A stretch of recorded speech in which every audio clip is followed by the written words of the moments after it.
Tirab Sutherland, La vita alle mie spalle, è un'opera del 1947, quindi immediatamente successiva alla guerra, evento bellico che segna l'iconografia di questa artista squisitamente inglese, nel senso che ha una carriera, una formazione, una carriera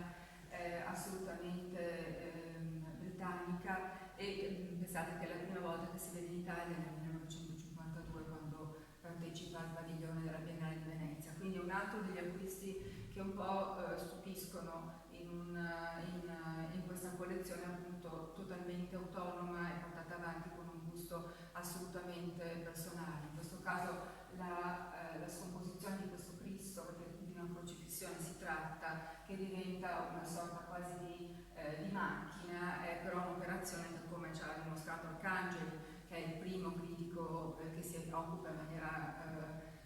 diciamo in maniera ponderata e per non dire seria dell'artista, ci fa capire come sia in realtà una scomposizione maturata su un'attenta osservazione di quella che era anche l'arte di così